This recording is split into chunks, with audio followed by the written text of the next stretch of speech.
श्री सद्गुरु महाराज की जय। श्री सद्गुरु महाराज की जय।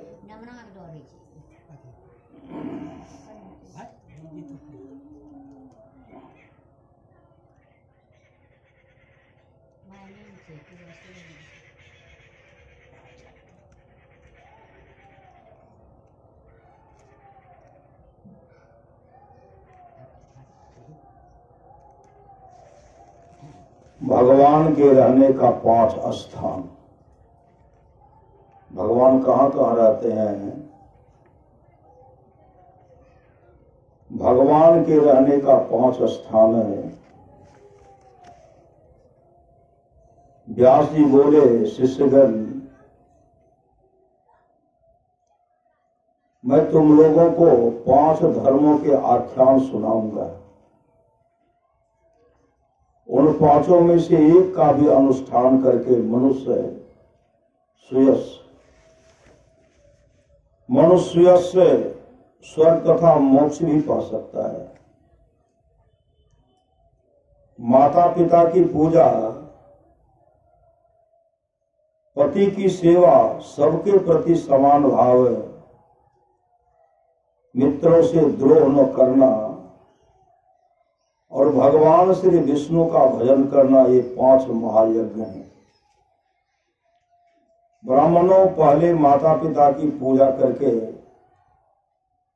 मनुष्य जिस धर्म का साधन करता है वह इस पृथ्वी पर सैकड़ों यज्ञों तथा तीर्थ यात्रा आदि के द्वारा भी दुर्लभ है। पिता धर्म है, पिता स्वर्ग है और पिता ही सर्वोत्कृष्ट तपस्या है। पिता के प्रसन्न हो जाने पर संपूर्ण देवता प्रसन्न हो जाते हैं।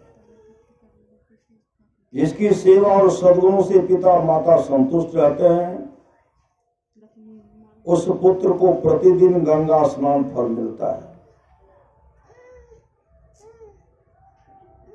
जिसकी सेवा और सद्गुणों से पिता माता संतुष्ट रहते हैं, उस पुत्र को प्रतिदिन गंगा स्नान का फल मिलता है। माता सर्व तीर्थमयी है और पिता संपूर्ण है, देवताओं का स्वरूप है। इसलिए सब प्रकार से यत्न पूर्वक माता पिता का पूजन करना चाहिए। जो माता पिता की प्रदक्षिणा करता है, उसके द्वारा 7 द्वीपों से युक्त समूच पृथ्वी की परिक्रमा हो जाती है। माता पिता को प्रणाम करते समय जिसके हाथ, मस्तक और घुटने पृथ्वी पर टिकते हैं, वह अक्षय स्वर को प्राप्त होता है। वह अक्षय स्वर को प्राप्त होता है। जब तक माता पिता के चरणों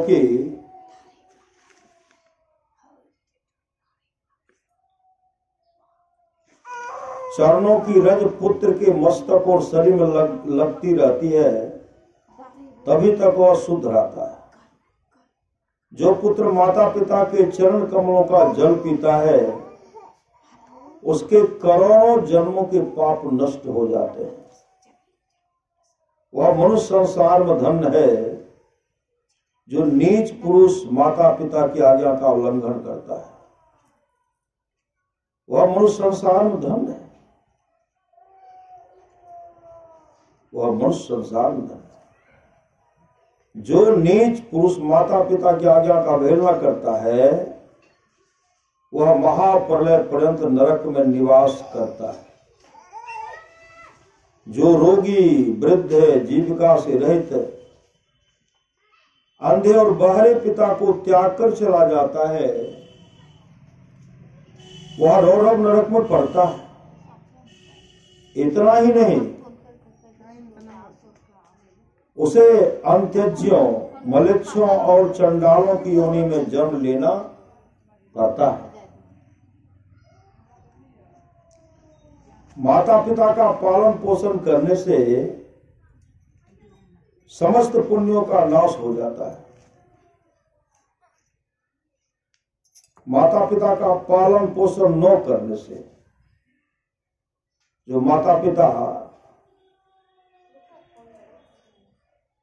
पिता का पालन पोषण न करने से समस्त पुण्यों का नाश हो जाता है। माता पिता की आराधना न करके पुत्र यदि तीर्थ और देवताओं का भी सेवन करे तो उसे उसका फल नहीं मिलता। ब्राह्मणों, इस विषय में मैं एक प्राचीन इतिहास सुनाता हूं, यत्न पूर्वक उसका श्रवण करो। उसका श्रवण करके भूतल पर फिर कभी तुम्हें मोह नहीं व्यापेगा। पूर्व काल की बात है।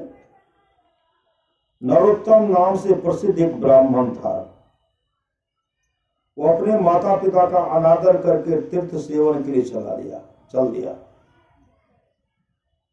वो अपने माता पिता का अनादर करके तीर्थ सेवन के लिए चल दिया। सब तीर्थों में घूमते उस ब्राह्मण के वस्त्र प्रतिदिन आकाश में सूखते थे। इससे उसके मन में बड़ा भारी अहंकार हो गया। वह समझने लगा, मेरे समान पुण्यात्मा और महायशस्वी दूसरा कोई नहीं है। एक दिन वह मुख ऊपर की ओर करके यही बात कह रहा था, इतने में ही एक बोगले ने उसके मुंह पर बीट कर दी। बीट मतलब पखाना, बीट कर दी। तब ब्राह्मण ने क्रोध माकर उसे साप दे दिया। बेचारा बोगला रात की ढेर बनकर पृथ्वी पर गिर पड़ा। बगले की मृत्यु होते ही नरोत्तम के भीतर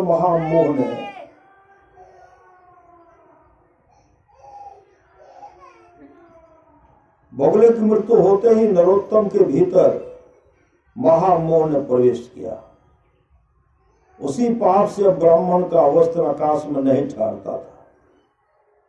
यह जानकर उसे बड़ा खेद हुआ। तदंतर आकाशवाणी ने कहा, ब्राह्मण, तुम परम धर्मात्मा मुक्त चंडाल के पास जाओ। वहां जाने से तुम्हें धर्म का ज्ञान होगा, उसका वचन तुम्हारे लिए कल्याणकारी होगा। यह आकाशवाणी सुनकर ब्राह्मण मुख चंडाल के घर गया। वहां जाकर उसने देखा वह चंडाल सब प्रकार से अपने माता पिता की सेवा में लगा है। जाड़े के दिनों में अपने माँ बाप को स्नान के लिए गर्म जल देता था। उनके शरीर में तेल मलता, तापने के लिए अंगीठी जलाता, भोजन के पश्चात पान खिलाता और रुईदार कपड़े पहनने को देता था। प्रतिदिन मिष्ठान भोजन के लिए परोसता और वसंत ऋतु में महुए की सुगंधित माला पहनाता था। इनके लिए और भी जो लोग सामग्रियां प्राप्त होती, इनके लिए और जो भी भोग सामग्रियां प्राप्त होती उन्हें देता और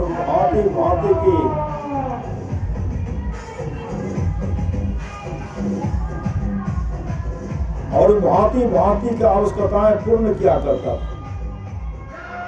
गर्मी के मौसम में प्रतिदिन माता पिता को पंखा झलता था। इस प्रकार नित्य प्रति उनकी परिचर्या करके ही वह भोजन करता था।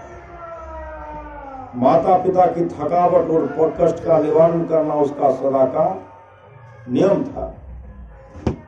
इन पुण्य कर्मों के कारण चंडाल का घर बिना किसी आधार और खंभे के आकाश में स्थित था। लोगों का घर जो था कोई कोट्टा खंभा नहीं था, अधरे में था, आकाश में स्थित था। उसके अंदर त्रिभुवन के स्वामी भगवान श्री हरि मनोहर ब्राह्मण का रूप धारण किए नित्य क्रीड़ा करते थे। नित्य भगवान हरि उनके यहाँ आते थे मनोहर ब्राह्मण के रूप में, जो माता पिता का सेवा करते थे। वे सत्य स्वरूप परमात्मा अपने महान सत्यमय तेजस्वी विग्रह से उस चंडाल मंदिर की शोभा बढ़ाते थे। वह सब देख करके ब्राह्मण को बड़ा विस्मय हुआ। उसने मूक चंडाल से कहा, तुम मेरे पास आओ, मैं तुमसे संपूर्ण लोगों के सनातन हित की बात पूछता हूँ, उसे ठीक ठीक बताओ। मूक चंडाल बोला, विप्र, इस समय मैं माता पिता की सेवा कर रहा हूं, आपके पास कैसे आऊं? इनकी पूजा करके आपकी आवश्यकता पूर्ण करूंगा। आपके पास कैसे आऊं? इनकी पूजा करके आपकी आवश्यकता पूर्ण करूंगा। तब तक मेरे दरवाजे पर ठहरिए, मैं आपका अतिथि सत्कार करूंगा। चंडाल के इतना कहते ही ब्राह्मण देवता आग बबूला हो गए और बोले, उस ब्राह्मण की सेवा छोड़कर तुम्हारे लिए कौन सा कार्य भला हो सकता है? चंडाल बोला, बाबा क्यों व्यर्थ कोप करते हो? मैं बोगला नहीं हूं। इस समय आपका क्रोध बोगले पर ही सफल हो सकता है। इसमें आपका क्रोध बोगले पर ही सफल हो सकता है, दूसरे किसी पर नहीं। अब आपकी धोती न तो काश सूखती है और न ठहरी पाती है। अतः आकाशवाणी सुनकर आप मेरे घर पर आए हैं, थोड़ी देर ठहरिए तो मैं आपके प्रश्न का उत्तर दूंगा, अन्यथा पतिव्रता स्त्री के पास जाइए। द्विश्रेष्ठ पतिव्रता स्त्री का दर्शन करने पर आपका अभिष्ट सिद्ध होगा। व्यास जी कहते हैं, तदंतर चंडाल के घर से ब्राह्मण रूपधारी भगवान विष्णु ने, श्री विष्णु ने निकलकर उस द्विज से कहा, चलो मैं पतिव्रता देवी के घर चलता हूं। द्विश्रेष्ठ नरोत्तम कुछ सोचकर उनके साथ चल दिया। उसके मन में बड़ा विस्मय हो रहा था। उसने रास्ते में भगवान से पूछा, विप्र भाई, आप इस चंडाल के घर में जहां स्त्रियां रहती हैं इसलिए निवास करते हैं? ब्राह्मण रूपधारी भगवान ने कहा, विप्र, इस समय तुम्हारा हृदय शुद्ध नहीं है। इस समय तुम्हारा हृदय शुद्ध नहीं है। पहले पतिव्रता आदि का दर्शन करो, उसके बाद मुझे ठीक ठीक जान सकोगे। ब्राह्मण ने पूछा, तात पतिव्रता कौन है? उसका शास्त्र ज्ञान कितना बड़ा है जिस कारण मैं उसके पास जा रहा हूं, वह भी मुझे बतलाइए। श्री भगवान बोले, ब्राह्मण, नदियों में गंगा जी, स्त्रियों में पतिव्रता और देवताओं भगवान श्री विष्णु श्रेष्ठ है।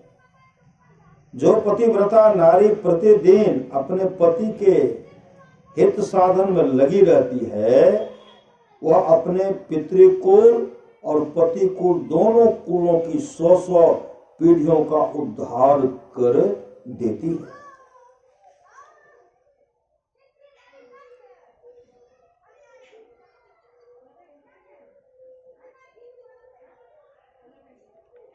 ब्राह्मण ने पूछा, द्विश्रेष्ठ, कौन स्त्री पतिव्रता होती है? पतिव्रता का क्या लक्षण है? मैं जिस प्रकार इस बात को ठीक ठीक समझ सकूं उस प्रकार उपदेश कीजिए। श्री भगवान बोले, जो स्त्री पुत्र की अपेक्षा 100 गुने स्नेह से पति की आराधना करती है, राजा के समान उसका भय मानती है और पति को भगवान का स्वरूप समझती है, वह पतिव्रता है। जो गृह कार्य करने में दासी, रमन काल में वेश्या, भोजन के समय माता के समान आचरण करती है और जो विपत्ति में स्वामी को नेक सलाह देकर मंत्री का काम करती है, वह स्त्री पतिव्रता मानी गई है। जो मन, वाणी, शरीर और क्रियाओं द्वारा कभी पति की आज्ञा का उल्लंघन नहीं करते तथा हमेशा पति के भोजन कर लेने पर ही भोजन करती है, उस स्त्री को पतिव्रता समझना चाहिए। जिस जिस शैया पर पति शयन करते हैं वहां वहां जो प्रतिदिन यत्न पूर्वक उनकी पूजा करती है, पति के प्रति कभी जिसके मन में डाल नहीं पैदा होती, मतलब पति के प्रति डाल पैदा नहीं होती है, कृपणता नहीं आती, और जो मान भी नहीं करती, जो मान भी नहीं करती, पति की ओर से आदर मिले या अनादर, दोनों में जिसकी समान बुद्धि रहती है, ऐसी स्त्री को पतिव्रता कहते हैं।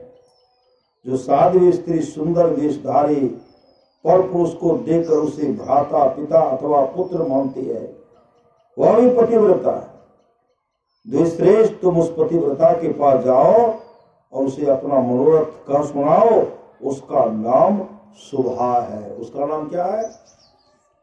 उसका नाम शुभा है। वह रूपवती युवती है, उसके हृदय में दया भरी है, वह बड़ी यशस्विनी है, उसके पास जाकर तुम अपने हित की बात पूछो। व्यास जी कहते हैं, यों कहकर भगवान वहीं अंतर्धान हो गए। उन्हें अदृश्य होते देख ब्राह्मण को बड़ा आश्चर्य हुआ। उसने पतिव्रता के घर जाकर उसके विषय में पूछा। अतिथि की बोली सुनकर पतिव्रता स्त्री वेग पूर्वक घर से निकली और ब्राह्मण को आया देख दरवाजे पर खड़ी हो गई। ब्राह्मण उसे देखकर प्रसन्नता पूर्वक उससे कहा, देवी, तुमने जैसा देखा और समझा है उसके अनुसार स्वयं ही सोचकर मेरे लिए प्रिय और हित की बात बताओ। पतिव्रता बोली, ब्राह्मण, इस समय मुझे पतिदेव की पूजा करनी है। इस समय हमें पतिदेव की पूजा करनी है, अर्थात अवकाश नहीं है, इसलिए आपका कार्य पीछे करूंगे। इस समय मेरा आतिथ्य ग्रहण कीजिए। ब्राह्मण बोला, श्री सद्गुरु, ब्राह्मण बोला, कल्याणी, मेरे शरीर में इस समय भूख प्यास और थकावट नहीं है, मुझे अभिष्ट बात बताओ, नहीं तो तुम्हें शाप दे दूंगा। तो उस पतिव्रता ने भी कहा, द्विश्रेष्ठ, मैं बगुला नहीं हूं, आप धर्म तुलाधार के पास जाइए और उन्हीं से अपने हित की बात पूछिए। यों कहकर वह महाभागा पतिव्रता घर के भीतर चली गई। तब ब्राह्मण ने चंडाल के घर की भांति वहां भी विप्र रूपधारी भगवान को देखा। उन्हें देखकर बड़ा विस्मय पड़ा और कुछ सोच विचार कर उनके समीप गया। घर में जाने पर उसे हर्ष में भरे हुए ब्राह्मण और उस पतिव्रता के भी दर्शन हुए। उन्हें देखकर नरोत्तम ब्राह्मण ने कहा, तात, देशांतर में जो घटना घटी थी उसे इस पतिव्रता देवी ने भी बता दिया और चंडाल ने तो बताया ही था। ये लोग उस घटना को कैसे जानते हैं? इस बात को लेकर मुझे बड़ा विस्मय हो रहा है। इससे बढ़कर महान आश्चर्य और क्या हो सकता है? श्री भगवान बोले, तात, महात्मा पुरुष अत्यंत पुण्य और सदाचार के बल पर सबका कारण जान लेते हैं। जिससे तुम्हें विस्मय हुआ है, सुनो मुने, बताओ इस समय उस पतिव्रता ने तुमसे क्या कहा है? ब्राह्मण ने कहा, वह तो मुझे धर्म तुलाधार से प्रश्न करने के लिए उपदेश देती है। श्री भगवान बोले, मुनि श्रेष्ठ, आओ, मैं उनके पास चलता हूँ। यो कहकर भगवान जब चलने लगे तब ब्राह्मण ने पूछा, तुलाधार कहाँ रहता है? श्री भगवान ने कहा, जहाँ मनुष्यों की भीड़ एकत्रित है।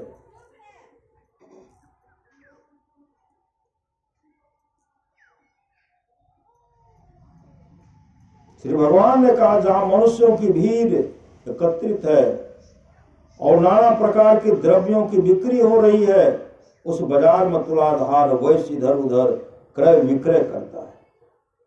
उसने कभी मन, वाणी और क्रिया द्वारा किसी का कुछ बिगाड़ नहीं किया, असत्य नहीं बोला और दुष्टता नहीं की। वह सब लोगों के हित में तत्पर आता है, सब प्राणियों में समान भाव रखता है तथा ठेले पत्थर और सुवर्ण को समान समझता है। लोग जौ नमक तेल घी अनाज की ढेरियां तथा अन्य संग्रहित वस्तुएं उसकी जवान पर ही लेते देते हैं। वह प्राणांत उपस्थित होने पर भी सत्य छोड़कर कभी झूठ नहीं बोलता। वह प्राणांत उपस्थित होने पर भी सत्य छोड़कर कभी झूठ नहीं बोलता। इसी से वह धर्म तुलाधार कहलाता है। श्री भगवान के कहने पर ब्राह्मण ने नाना प्रकार के रसों को बेचते हुए तुलाधार को देखा। वह बिक्री की वस्तुओं के संबंध में बातें कर रहा था। बहुत से पुरुष और स्त्रियों से चारों ओर से घेर कर खड़ी थी। ब्राह्मण को अवश्य उपस्थित देखकर तुलाधार ने मधुर वाणी में पूछा, ब्राह्मण यहाँ कैसे पधारना हुआ? ब्राह्मण ने कहा, मुझे धर्म का उपदेश करो, मैं इसलिए तुम्हारे पास आया हूं। तुलाधार बोला, विप्रवर, जब तक लोग मेरे पास रहेंगे तब तक मैं निश्चित नहीं हो सकूंगा। पहर भर रात तक यही हालत रहेगी। अतः आप मेरा उपदेश मानकर धर्माकर के पास जाइए। बगुले की मृत्यु से होने वाला दोष और आकाश में धोती सुखाने का रस, ये सभी बातें आगे आपको मालूम हो जाएंगी।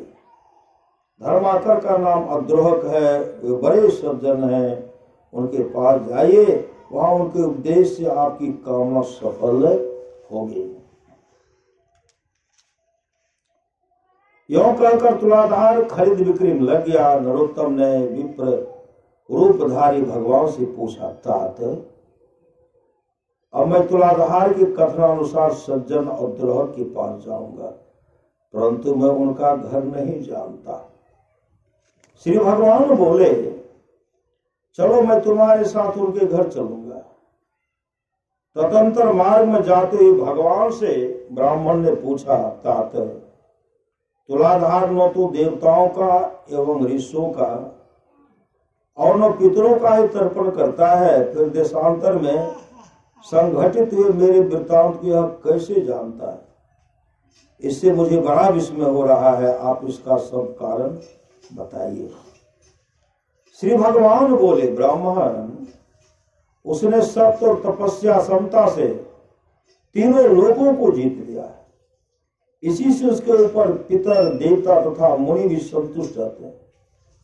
धर्मात्मा तुलाधार उपयुक्त गुणों के कारण ही भूत और भविष्य की सब बातें जानता है। सत्य से बढ़कर कोई धर्म और झूठ से बड़ा दूसरा कोई पाप नहीं है। जो पुरुष पाप से रहित और संभाव में स्थित है, जिसका चित्त शत्रु मित्र उदासीन के प्रति समान है, उसके सब पापों का नाश हो जाता है और वह भगवान श्री विष्णु के सायुज्य को प्राप्त होता है। समता धर्म और समता की उत्कृष्ट तपस्या है। जिसके हृदय में सदा समता विराजती है, वही पुरुष संपूर्ण लोकों में श्रेष्ठ है। योगियों में गणना करने के योग और निर्लोप होता है। निर्लोभ होता, वह क्या होता है? निर्लोभ होता है। जो सदा इसी प्रकार समतापूर्ण बर्ताव करता है, वह अपनी अनेकों पीढ़ियों का उद्धार कर देता है। उस पुरुष में सत्य, इंद्रिय संयम, मनोनिग्रह, धीरता, स्थिरता, निर्लोभता और आलस्यहीनता, ये सभी गुण प्रतिष्ठित होते हैं। समता के प्रभाव से धर्मक पुरुष देवलोक और मनुष्य लोक के संपूर्ण वृत्तांतों को जान लेता है। उसकी देह के भीतर भगवान श्री विष्णु विराजमान रहते हैं। सत्य और सरलता आदि गुणों में उसकी समानता करने वाला इस संसार में दूसरा कोई नहीं होता। वह साक्षात धर्म का स्वरूप होता है और वही इस जगत को धारण करता है। ब्राह्मण ने कहा, विप्रवर, आपकी कृपा से मुझे तुलाधार के सर्वज्ञ होने का कारण ज्ञात हो गया है। अब अद्रोह का जो वृत्तांत हो वह मुझे बताइए। श्री भगवान ने कहा, विप्रवर, पूर्व काल की बात है। एक राजपुत्र की कुलवती स्त्री बड़ी सुंदरी और नई अवस्था की थी। वह कामदेव की पत्नी रति और इंद्र की पत्नी सती के समान मन को हरने वाली थी। राजकुमार उसे अपने प्राणों के समान प्यार करते थे। उस सुंदरी तरुणी का नाम भी सुंदरी था। एक दिन राजकुमार को राजकार्य के लिए अकस्मात बाहर जाने के लिए उद्धत होना पड़ा। उन्होंने मन ही मन सोचा, मैं प्राणों से भी बढ़कर प्यारी अपनी इस भाया को किस स्थान पर रखूं जिससे इसके सतत की रक्षा निश्चित रूप से हो सके। इस बात पर खूब विचार करके राजकुमार सहसा अद्रोह के घर आए और उसे अपनी पत्नी की रक्षा का प्रस्ताव करने लगे। उनकी बात सुनकर अद्रोह को बड़ा विस्मय हुआ और बोले, तात, न तो मैं आपका पिता हूं, न भाई हूं, न बांधव हूं, न आपकी पत्नी के पिता माता के कुल का ही तथा सुहृदों में से भी कोई नहीं हो। फिर मेरे घर में इसको रखने से आप किस प्रकार निश्चित हो सकेंगे? राजकुमार बोले, महात्मन, इस संसार में आपके समान धर्मज्ञ और जितेंद्रिय पुरुष दूसरा कोई नहीं है। यह सुनकर अद्रोह ने उस विप्र राजकुमार विज्ञ राजकुमार से कहा, भैया मुझे दोष न देना। इस त्रिभुवन मोहिनी तरुणी की रक्षा करने में कौन पुरुष समर्थ हो सकता है? राजपुत्र ने कहा, मैं सब बातों का भले भांति विचार करके ही आपके पास आया हूं। यह आपके घर में रहे, अब मैं जाता हूं। राजकुमार के यूं कहने पर वे फिर बोले, भैया इस शोभा संपन्न नगर में बहुत तेरे कामी पुरुष भरे पड़े हैं। यहाँ किसी स्त्री की सतुत्व की रक्षा कैसे हो सकती है? राजकुमार पुनः बोले, जैसे भी हो रक्षा कीजिए, मैं तो अब चाहता हूं। गृहस्थ अद्रोह ने धर्म संकट में पड़कर कहा, तात, मैं उचित और हितकारी समझकर इसके साथ सदा अनुचित बर्ताव करूंगा और इसी अवस्था में ऐसी स्त्री सदा मेरे घर में सुरक्षित रह सकती है। अन्यथा इस अरक्ष वस्तु की रक्षा के लिए आप ही कोई अनुकूल और प्रिय उपाय से बतलाइए। इसे मेरी सैया पर मेरी एक और स्त्री के साथ शयन करना होगा। फिर भी यदि आप इसे अपनी बल्लभा समझें तब तो यह रह सकती है, नहीं तो यहां से चली जाए। यह सुनकर राजकुमार ने एक क्षण तक कुछ विचार किया, फिर बोले, तात, मुझे आपकी बात स्वीकार है। आपको जो अनुकूल जान पड़े वही कीजिए। ऐसा कहकर राजकुमार अपनी पत्नी से बोले, सुंदरी, तुम इनके कथनानुसार सब कार्य करना, तुम पर कोई दोष नहीं आएगा, इसके लिए मेरी आज्ञा है। यूं कहकर वे अपने पिता महाराज के आदेश से गंतव्य स्थान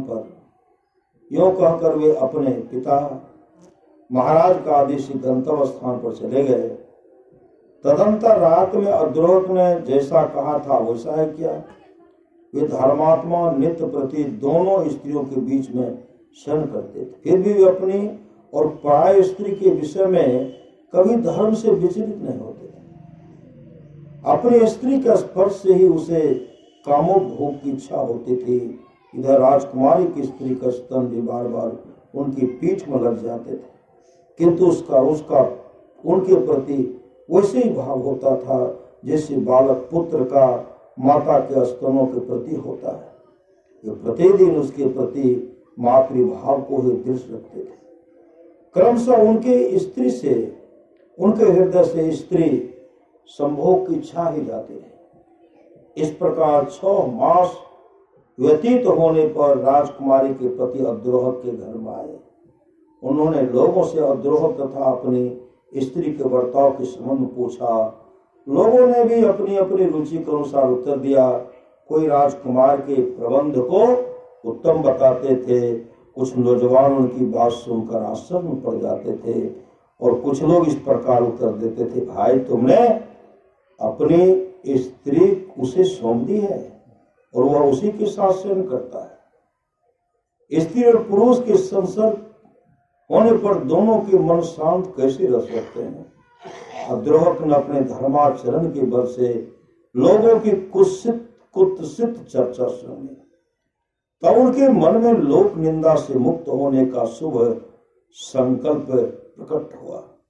उन्होंने स्वयं लकड़ी एकत्रित करके एक बहुत बड़ी चिता बनाई और उसमें आग लगा दी। चिता प्रज्वलित हो उठी। इसी समय प्रतापी राजकुमार अद्रोह के घर आ पहुंचे। उन्होंने अद्रोह तथा अपनी पत्नी को भी देखा। पत्नी का मुख प्रसन्नता से खिला हुआ था और अद्रोह अत्यंत विषाद युक्त थे। उन दोनों की मानसिक स्थिति जानकर राजकुमार ने कहा, भाई मैं आपका मित्र हूँ और बहुत दिनों की बाद यहाँ लौटा हूँ, आप मुझसे बातचीत क्यों नहीं करते? अद्रोह ने कहा, मित्र मैंने आपके हित के लिए जो दुष्कर्म किया है वह लोक निंदा कारण व्यर्थ सा हो गया है, अतः मैं अग्नि में प्रवेश करूंगा। संपूर्ण देवता और मनुष्य मेरे इस कार्य को देखें। श्री भगवान कहते हैं, ऐसा कहकर महाभाग अद्रोहक अग्नि में प्रवेश कर गए, किंतु अग्नि उनके शरीर, वस्त्र और केशों को जला नहीं सका। आकाश में खड़े समस्त देवता प्रसन्न होकर उन्हें साधुवाद देने लगे। सबने चारों ओर से उनके इस मस्तक पर फूलों की वर्षा की। जिन जिन लोगों ने राजकुमारी की पत्नी और अद्रोह के संबंध में कलंक पूर्ण बात कही थी, उनके मुंह पर नाना प्रकार की कोढ़ हो गई। श्री सदगुरु, नाना प्रकार की कोढ़ हो गए। देवताओं वहां उपस्थित हो अद्रोह को आगे से आग से खींचकर बाहर निकाला और प्रसन्नता पूर्वक दिव्य पुरुषों से उनका पूजन किया। उनका चरित्र सुनकर मुनियों को ही बड़ा विस्मय हुआ। समस्त मुनि वरों तथा विभिन्न वर्णों के मनुष्यों ने उन महातेजस्वी महात्मा का पूजन किया और उन्होंने भी सबका विशेष आदर किया। उस समय देवताओं, असुरों और मनुष्यों ने मिलकर उनका नाम सज्जनाद्रोहक रखा। उनके चरणों की धूलि से पवित्र हुई भूमि के ऊपर खेती की उपज अधिक होने लगी। देवताओं ने राजकुमार से कहा, तुम अपनी इस स्त्री को स्वीकार करो। इन अद्रोह के समान कोई मनुष्य इस संसार में नहीं हुआ है। इस समय इस पृथ्वी पर दूसरा कोई ऐसा पुरुष नहीं है जिसे काम और लोभ ने परास्त न किया हो। देवता, असुर, मनुष्य, राक्षस, मृग, पक्षी और कीट आदि संपूर्ण प्राणियों के लिए काम दुर्जय है। काम, लोभ और क्रोध के कारण ही प्राणियों को सदा जन्म लेना पड़ता है। काम इस संसार बंधन में डालने वाला है। प्राय कहीं भी काम रहित पुरुष का मिलना कठिन है। इन अद्रोहक ने सबको जीत लिया है, 14 भुवनों पर विजय प्राप्त की है। इनके हृदय में भगवान श्री वासुदेव बड़ी प्रसन्नता के साथ नित्य विराजमान रहते। इनका स्पर्श और दर्शन करके मनुष्य सब पापों से मुक्त हो जाते हैं और निष्पाप होकर अक्षय स्वर्ग प्राप्त करते हैं। यो कहकर देवता विमानों पर बैठ आनंद पूर्वक स्वर्गलोक को पधारे।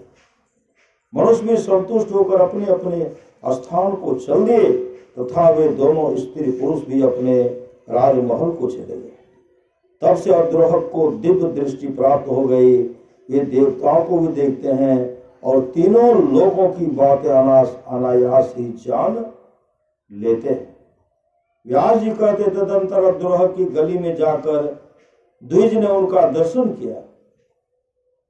तदंतर अद्रोहक की गली में जाकर द्विज ने उनका दर्शन किया और बड़ी प्रसन्नता के साथ उनसे धर्म उपदेश तथा हित की बातें पूछी।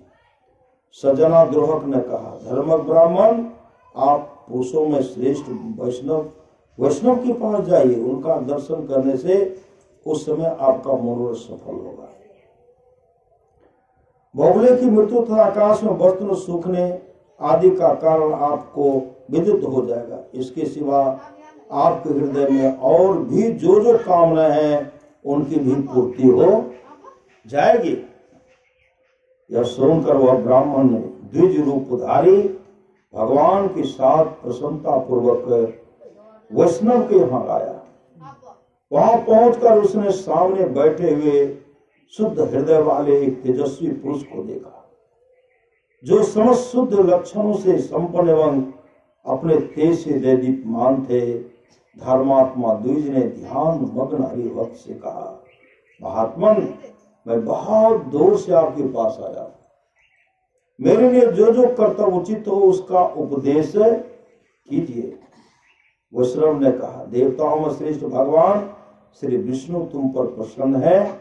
इस समय तुम्हें देखकर मेरा हृदय उल्लसित हो रहा है, उल्लसित सा हो रहा है, अतः तुम्हें अनुपम कल्याण की प्राप्ति होगी। आज तुम्हारा मनोरथ सफल होगा।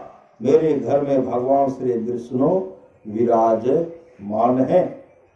वैष्णव के योग कहने पर ब्राह्मण ने पुनः उनसे कहा, भगवान श्री विष्णु कहाँ हैं? आप आज कृपा करके मुझे उनका दर्शन कराइए। वैष्णव ने कहा, इस सुंदर देवालय में प्रवेश करके तुम परमेश्वर का दर्शन करो। ऐसा करने से तुम्हें जन्म और मृत्यु के बंधन में डालने वाले घोर पाप से छुटकारा मिल जाएगा। उनकी बात सुनकर जब ब्राह्मण ने देव मंदिर में प्रवेश किया तो देखा वे ही विप्र रूपधारी भगवान कमल के आसन पर विराजमान हैं। ब्राह्मण ने मस्तक झुकाकर उन्हें प्रणाम किया और बड़ी प्रसन्नता के साथ उनके दोनों चरण पकड़कर कहा, देवेश्वर, अब मुझ पर प्रसन्न होइए। मैंने पहले आपको नहीं पहचाना था, पर वो इस लोक और परलोक में भी मैं आपका किंकर बना रहा हूं। मधुसूदन, मुझे अपने ऊपर आपका प्रत्यक्ष अनुग्रह दिखाई दिया है। यदि मुझ पर कृपा हो तो मैं आपका साक्षात स्वरूप देखना चाहता। भगवान श्री विष्णु बोले, भूदेव, तुम्हारे ऊपर मेरा प्रेम सदा ही बना रहता है। मैंने स्नेहवश ही तुम्हें पुण्यात्मा महापुरुषों का दर्शन कराया है। पुण्यवान महात्माओं के एक बार भी दर्शन, स्पर्श, ध्यान एवं नामोच्चारण करने से तथा उनके साथ वार्तालाप करने से मनुष्य अक्षय स्वर्ग का सुख भोगता है। महापुरुषों का नित्य संग करने से सब पापों का नाश हो जाता है तथा मनुष्य अनंत सुख भोग कर मेरे स्वरूप में लीन होता है। जो मनुष्य पुण्य तीर्थों में स्नान करके शंकर जी तथा पुण्यात्मा पुरुषों के आश्रम का दर्शन करता है वह भी मेरे शरीर में लीन हो जाता है। एकादशी तिथि को जो मेरा ही दिन हरिवासर है, उपवास करके जो लोगों के सामने पुण्यमयी कथा कहता है, यह कथा जो है पुण्यमयी कथा कहता है, वह भी मेरे स्वरूप में लीन हो जाता है। मेरे चरित्र का श्रवण करते हुए, यह जो आप लोग सुनते हैं, मेरे चरित्र का श्रवण करते हुए जो रात्रि में जागता है उसका भी मेरे शरीर में लय होता है। विप्रवर, जो प्रतिदिन ऊंचे स्वर से गीत गाते और बाजा बजाते हुए मेरे नामों का स्मरण करता है उसका भी मेरे देह में लय होता है। जिसका मन तपस्वी, राजा और गुरुजनों से कभी द्रोह नहीं करता वह भी मेरे स्वरूप में लीन होता है। तुम मेरे भक्त और तीर्थ स्वरूप हो, किंतु तुमने जो बगुले की मृत्यु के लिए शाप दिया था किंतु तुमने जो बगुले की मृत्यु के लिए श्राप दिया था उसके दोष से छुटकारा दिलाने के लिए मैंने ही वहां उपस्थित होकर कहा कि तुम पुण्यवानों में श्रेष्ठ और त्रिस्वरूप महात्मा मुख चंडाल के पास जाओ। तात उस समय महात्मा का दर्शन करके तुमने देखा ही था कि वह किस प्रकार अपने माता पिता का पूजन करता था। उन सभी महात्माओं के दर्शन से, उनके साथ वार्तालाप करने से, मेरा संपर्क होने से आज तुम मेरे मंदिर में आए हो। करोड़ों जन्मों के बाद जिसके पापों का क्षय होता है वह धर्मक पुरुष मेरा दर्शन करता है, जिससे उसे प्रसन्नता प्राप्त होती है। वत्से मेरे ही अनुग्रह से तुमको मेरा दर्शन हुआ है, इसलिए तुम्हारे मन में जो इच्छा हो उसके अनुसार मुझसे वर मांग लो। ब्राह्मण बोला, नाथ मेरा मन सर्वथा आपके ही ध्यान में स्थित रहे। संपूर्ण लोकों के स्वामी माधव, आपके सिवा कोई भी दूसरी वस्तु मुझे कभी प्रिय न लगे। श्री भगवान बोले, निष्पाप ब्राह्मण,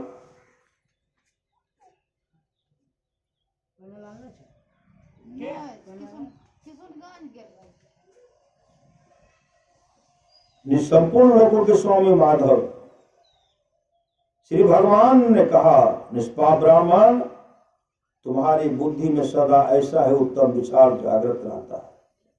इसलिए स्वाप ब्राह्मण, तुम्हारी बुद्धि में सदा ऐसा है उत्तम विचार जागृत रहता है, इसलिए तुम मेरे धाम आकर मेरे ही समान दिव्य भोगों का उपभोग करोगे।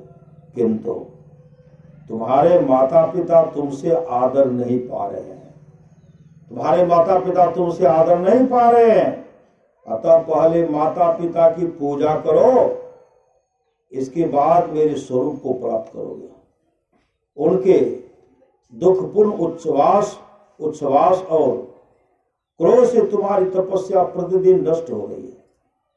जिस पुत्र के ऊपर सदा ही माता पिता कोप करता है उसको नरक में पड़ने से मैं ब्रह्मा और महादेव जी नहीं रोक सकते। इसलिए तुम माता पिता के पास जाओ और यत्न पूर्वक उनकी पूजा करो, फिर उन्हीं की कृपा से तुम मेरे पद को प्राप्त करोगे। व्यास जी कहते हैं, जगत गुरु भगवान के ऐसा कहने पर द्विश्रेष्ठ नरोत्तम ने इस प्रकार कहा, नाथ यदि आप मुझ पर प्रसन्न हैं तो मुझे अपने स्वरूप का दर्शन कराइए। तब संपूर्ण लोगों के एकमात्र कर्ता ब्राह्मण हितैषी भगवान नरोत्तम के प्रेम से प्रसन्न होकर उस पुण्यकर्मा ब्राह्मण को शंख चक्र गदा और पद्म धारण किए अपने पुरुषोत्तम स्वरूप का दर्शन कराया। उनके तेज से संपूर्ण जगत व्याप्त हो रहा था। ब्राह्मण ने दंड की भांति धरती पर गिरकर भगवान को प्रणाम कर कहा, जगदीश्वर आज मेरा जन्म सफल हुआ, आज मेरे नेत्र कल्याणमय हो गए, इस समय मेरे दोनों हाथ प्रशस्त हो गए, आज मैं भी धन्य हो गया, मेरे पूर्वज सनातन ब्रह्मलोक को जा रहे हैं। जनार्दन आज आपकी कृपा से मेरे बंधु बांधव आनंदित हो रहे हैं, इसमें मेरे सभी मनोरथ सिद्ध हो गए। किंतु नाथ मोह चंडाल आदि ज्ञानी महात्माओं की बात सोचकर मुझे बड़ा विस्मय हो रहा है।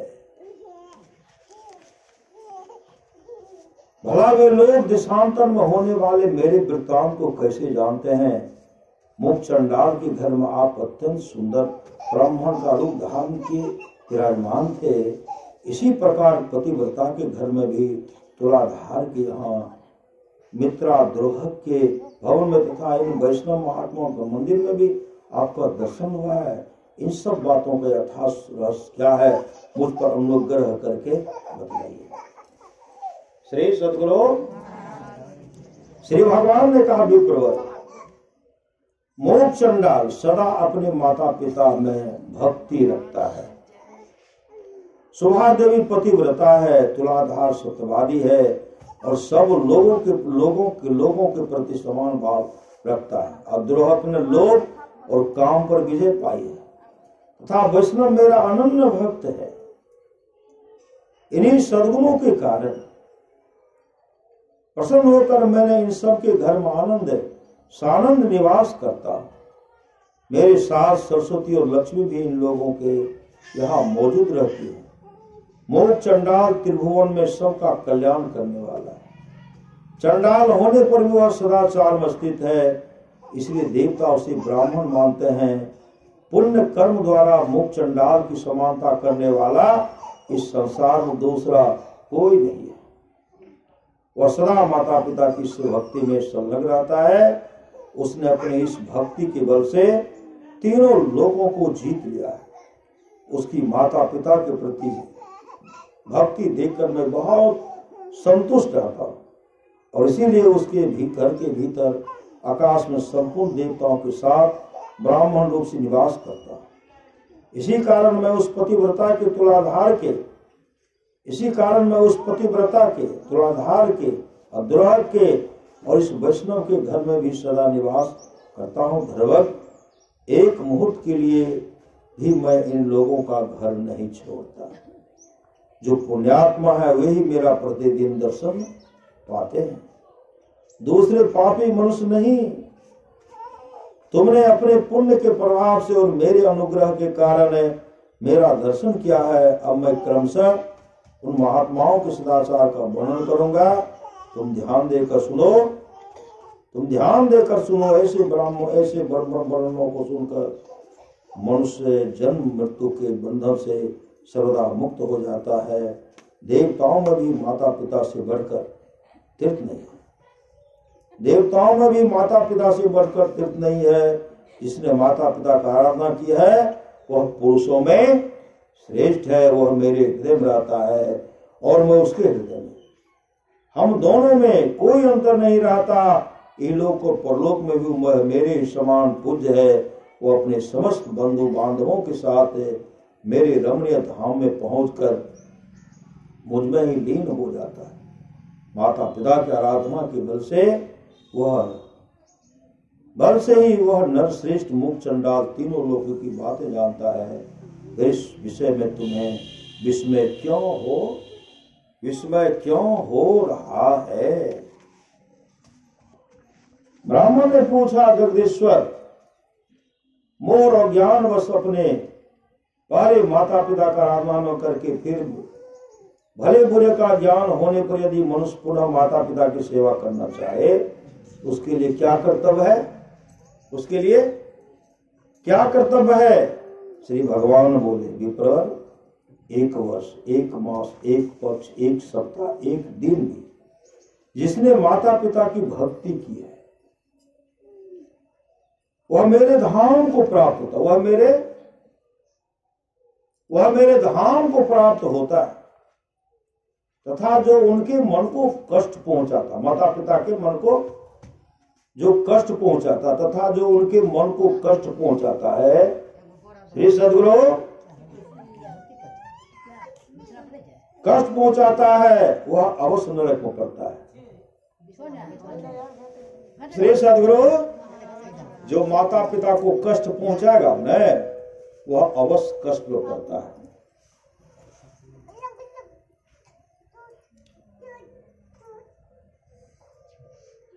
तथा जो उनके मन को कष्ट पहुंचाता है वह अवश्य नरक में पड़ता है। जिसने पहले अपने माता पिता की पूजा की हो या न की हो, यदि उनकी मृत्यु के पश्चात वह सार छोड़ता है तो उसे पितृ भक्ति का फल मिल जाता है। जो बुद्धिमान पुत्र अपना सर्वस्व लगाकर माता पिता का श्राद्ध करता है वह जाति स्मर पूर्व जन्मों की बातों को स्मरण करने वाला होता है और उसे पितृ भक्ति का पूरा फल मिल जाता है। श्राद्ध से बढ़कर महान यज्ञ तीनों लोकों में दूसरा कोई नहीं है। इसमें जो कुछ दान दिया जाता है वह अक्षय होता है। उस दान का नाश नहीं होता है। दूसरों को जो दान दिया जाता है उसका फल 10,000 गुना होता है। अगर किसी दूसरे को दान देता है न उसका फल 10,000 गुना होता है। सही समझो, 100 का 10,000 गुना होगा, वह फल मिलता है, पुण्य मिलता है। अपनी जाति वालों को देने से लाख गुना, पिंडदान में लगाया हुआ धन करोड़ गुना और ब्राह्मण को देने पर वो अनंत गुना फल देने वाला बताया गया है। जो गंगा जी के जल में और गया, प्रयाग, पुष्कर, काशी, सिद्धकुंड तथा गंगा सागर संगम तीर्थ में पितरों के लिए अन्नदान करता है, उसकी मुक्ति निश्चित है तथा उसके लिए अक्षय स्वर्ग प्राप्त करते हैं। उसका जन्म सफल हो जाता है। उसका जन्म क्या होता है? सफल हो जाता है। जो विशेषतः गंगा जी में तिल मिश्रित जल के द्वारा तर्पण करता है, उसे भी मोक्ष का मार्ग मिल जाता है। फिर जो पिंडदान करता है उसके लिए तो कहना ही क्या है। अमावस्या और युगादि तिथियों तथा चंद्रमा और सूर्य ग्रहण के दिन जो पार्वण श्राद्ध करता है वह अक्षय लोक का भी भागी होता है। उसके पितर उसे प्रिय आशीर्वाद और अनंत भोग प्रदान करके 10,000 वर्षों तक तृप्त करते हैं। 10,000 वर्षों तक तृप्त रहते हैं। इसलिए प्रत्येक पर्व पर पुत्रों को प्रसन्नता पूर्वक पार्वण श्राद्ध करना चाहिए। माता पिता के श्राद्ध यज्ञ का अनुष्ठान करके मनुष्य सब प्रकार के बंधनों से मुक्त हो जाता है। जो श्राद्ध प्रतिदिन किया जाता है उसे नित्य श्राद्ध माना गया। मतलब श्राद्ध का मतलब श्रद्धा, श्री सद्गुरु माना गया। जो पुरुष श्रद्धा पूर्वक नित्य श्राद्ध करता है वह अक्षय लोक का भोग करता है। इसी प्रकार कृष्ण पक्ष में विधि पूर्वक काम श्राद्ध का अनुष्ठान करके मनुष्य मनोवांछित फल प्राप्त करता है। आषाढ़ की पूर्णिमा के बाद जो 5वां पक्ष है इसे महालय या पितृपक्ष कहते हैं। उसमें पितरों का श्राद्ध करना चाहिए। उस समय सूर्य कन्या राशि पर गए हैं या नहीं इसका विचार नहीं करना चाहिए। जब सूर्य कन्या राशि पर स्थित होते हैं उस समय से लेकर 16 दिन उत्तम दक्षिणाओं से संपन्न यज्ञों का समान महत्व रखते हैं। संपन्न यज्ञों के समान महत्व रखते हैं। उन दिनों में इस परम पवित्र काम श्राद्ध का अनुष्ठान करना उचित है। इससे श्राद्ध कर्ता का मंगल होता है।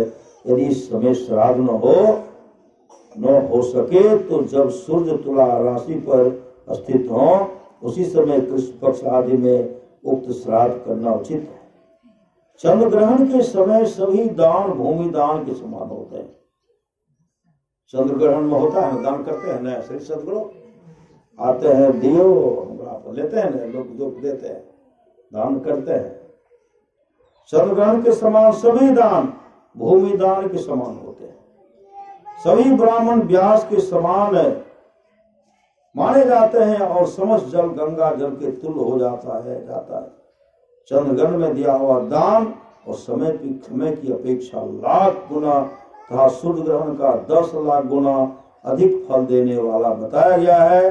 और यदि गंगा जी का जल प्राप्त हो जाए तब तो चंद्र ग्रहण का दान करोड़ों गुना और सूर्य ग्रहण में दिया हुआ 10,000 गुना अधिक फल देने वाला होता है। विधि पूर्वक 1 लाख गोदान करने से जो फल होता है वह चंद्र ग्रहण के समय गंगा जी में स्नान करने से मिल जाता है। 1 लाख होगा गया तब दान करेंगे। चंद्र ग्रहण के समय जो सिर्फ गंगा स्नान कर लेंगे लाख गुना फल होगा। सही सद्गुरु विधि पूर्वक 1 लाख गोदान करने से जो फल होता है वह चंद्र ग्रहण के समय गंगा जी में स्नान करने से मिल जाता है। जो चंद्रमा और सूर्य के ग्रहण में गंगा जी में डुबकी लगाता है उसे संपूर्ण तीर्थों में स्नान करने का फल प्राप्त होता है। यदि रविवार को सूर्य ग्रहण और सोमवार को चंद्र ग्रहण हो वह चूड़ामणि नामक योग कहलाता है। उसमें स्नान और दान का अनंत फल माना गया है। उस समय पुण्य तीर्थ में पहले उपवास करके जो पुरुष पिंडदान तर्पण तथा धनदान करता है वह सतलोक में प्रतिष्ठित होता है। ब्राह्मण ने पूछा, देव आपने माता पिता के लिए किए जाने वाले श्राद्ध नामक महायज्ञ का वर्णन किया। अब यह बताए कि पुत्र को पिता के जीते जी क्या करना चाहिए। कौन सा कर्म करके बुद्धिमान पुत्र को जन्म जन्मांतर में परम कल्याण की प्राप्ति हो सकती है, ये सब बातें यत्न पूर्वक बताने की कृपा कीजिए। श्री सद्गुरु श्री भगवान बोले, विप्रवर पिता को देवता के समान समझकर उनकी पूजा करनी चाहिए और पुत्र की भांति उन पर स्नेह रखना चाहिए कभी मन से भी उनकी आज्ञा का उल्लंघन नहीं करना चाहिए।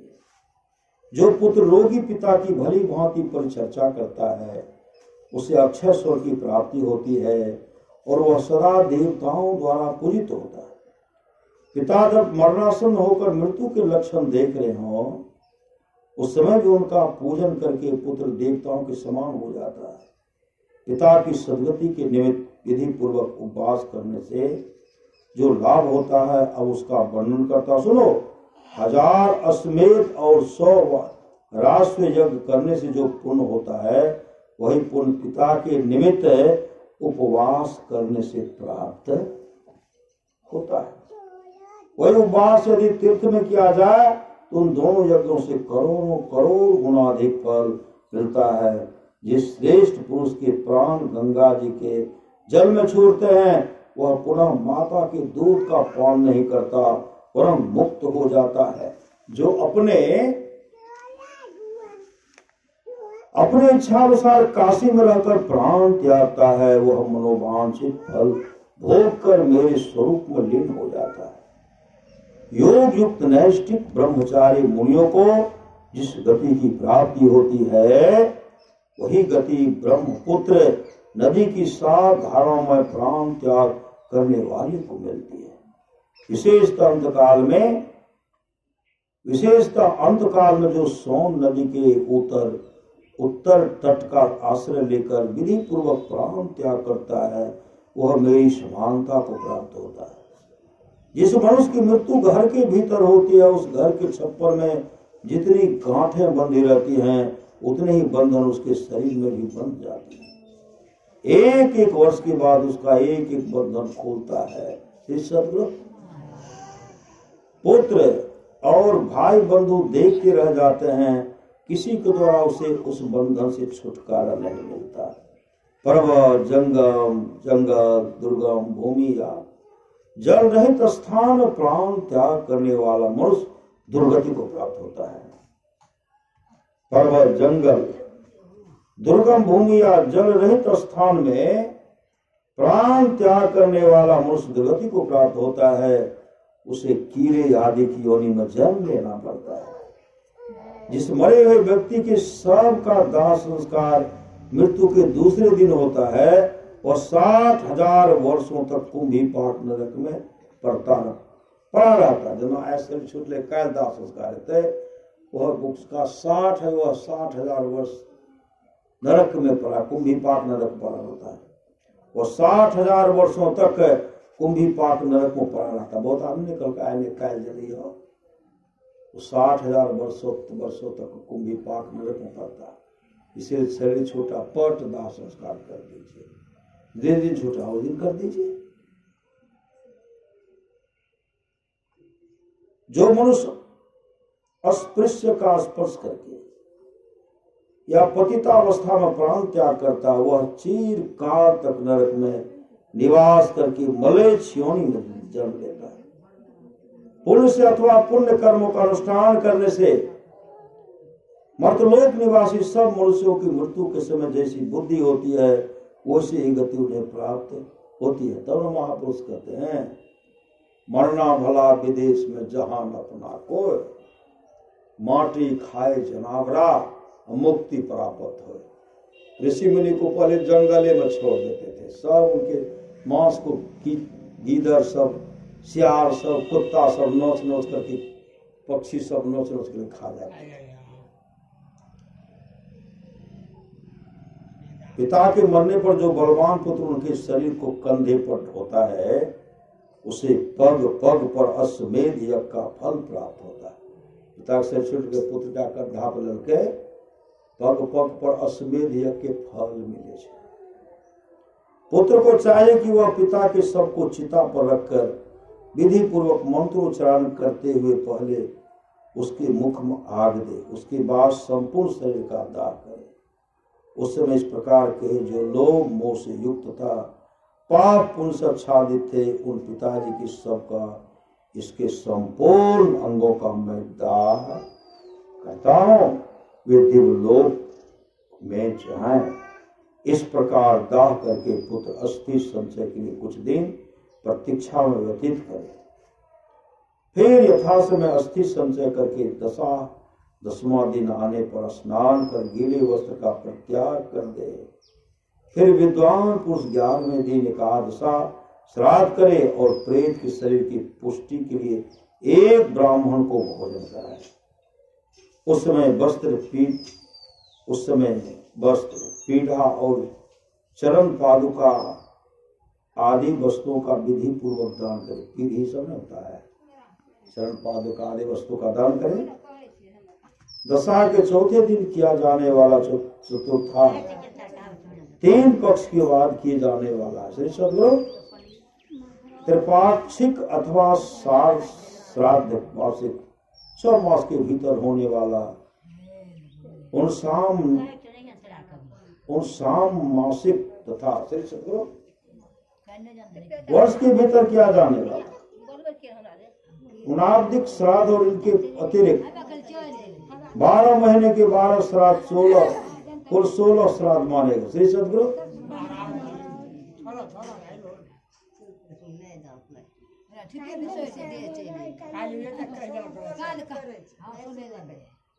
सुन गलती भेले हमरे सब कहने नहीं रहिए नहीं कह रही मैं श्री सब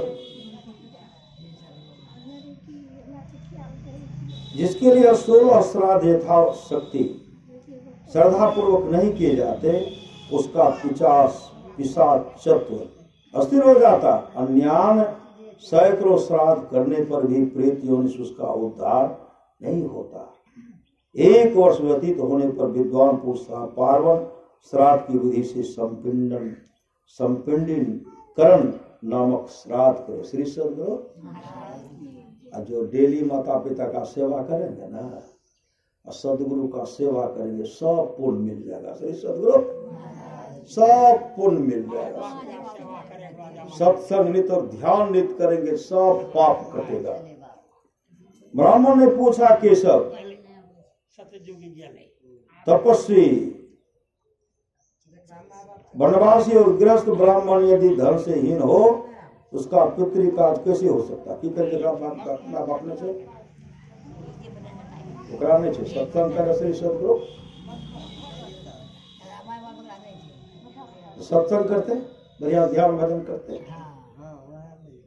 श्री भगवान बोले जो तृण और काष्ठ का उपार्जन करके अथवा कौड़ी कोड़ी मांग कर पितृ काज करता है उसके कर्म का लाख गुना अधिक फल होता है। कुछ भी हो न तो पिता की तिथि आने पर जो मनुष्य केवल गौओं को घास खिला देगा। तिथि आने पर पुण्यतिथि करते हैं ना, गौ को अगर घास खिला देगा ना बहुत बड़ा पुण्य होगा। श्री सदगुरु उसे पिंडदान से भी अधिक फल प्राप्त होता है।